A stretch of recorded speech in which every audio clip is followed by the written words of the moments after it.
What are the three things in life that you stand for? What do you resonate with? What are your pillars? Yes, we all have some of the generic ones. Perhaps it's family, perhaps, and I don't mean to demean those at all, but maybe we should consider getting more specific, and particularly with those businesses or the work that we do and those we want to help. And that's what we're aiming to do this time.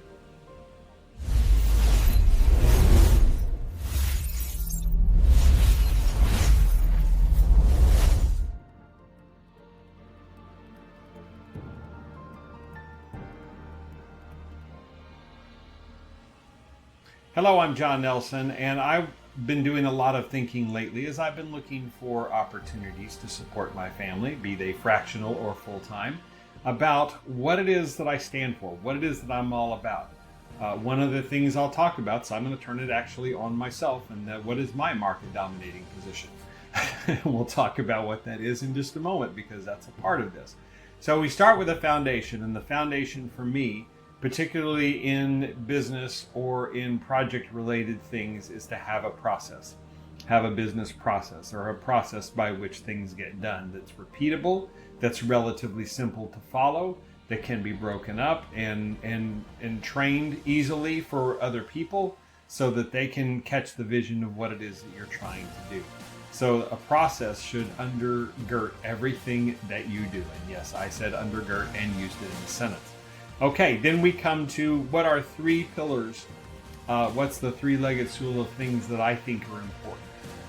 Because I've really been thinking about this a lot lately, and we're going to break these out. We're also going to bring back some old videos that you haven't seen in a while to really break these out in a little bit longer form. So the three that I think are important is market dominating position, is alliances and joint ventures, and then the third thing is customer retention. These are the things that are the most important for your business or organization, and surprisingly, not everybody is doing so well. So what is a market dominating position? Well, some of you may be familiar with the concept of unique selling proposition. That is, what are the things that make you unique? What are the things that make your business or your organization special? What it is that you stand for. So take that and marry it with who is your ideal customer, that no matter what you show them, they love you so much, they would buy and trust you so much, they would buy from you in a heartbeat. And you marry that together, the perfect products with the perfect customers who have the perfect need at the right time, and you get a market dominating position. If you can isolate that and you can make it viable enough that it's a large enough customer group and it's a large enough and profitable enough product base or offering, then you can really do some amazing things, because they're just you've got them in a position to buy, and they trust you, and they love what you do, and they share it with everybody, and it just makes great gold all the way around. That is a market dominating position. Second thing is alliances and joint ventures.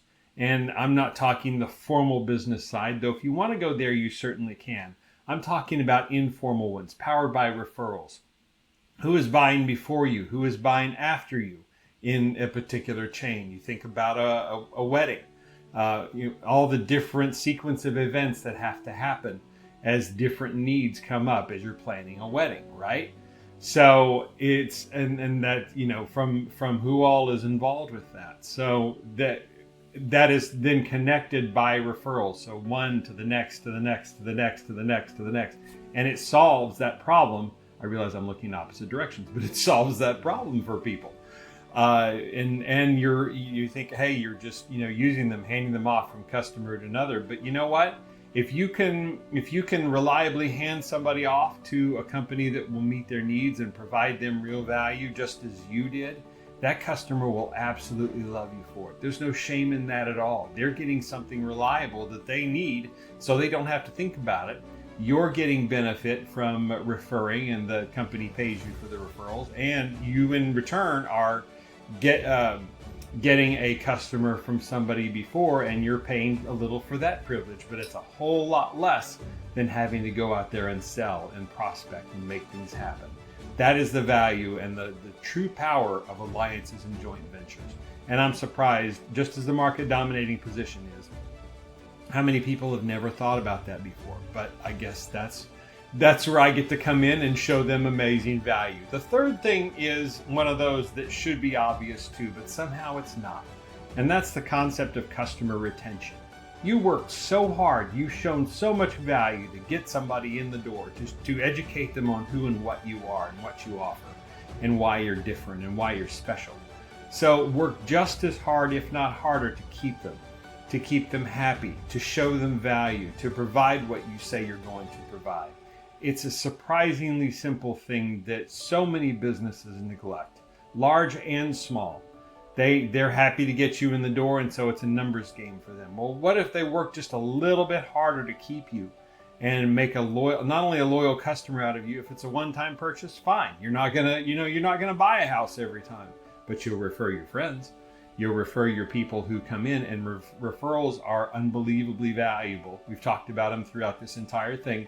People are more than 75% likely to buy, and that number could go as high as 90% to 92%, depending on what you look at. But the concept is the same, because somebody referred them to you, because they hand walked them to you and say, take good care of this person, or this company, or this whatever, or this need. And they're trusting you with that. And if you don't follow up on it, and if you don't work to keep that customer, and you give them a bad experience, that reflects on them. And so then you have multiple people pissed off at you, and you don't want that. So referrals are fantastic. Those are the three success pillars that I'm finding make so much sense. And they're not AI powered thinking. This concept has been around for centuries. So let's revisit it and show this value to these customers, and then use technology to make that process even better, because we can. I hope that helps. Thanks for watching. We'll see you next time.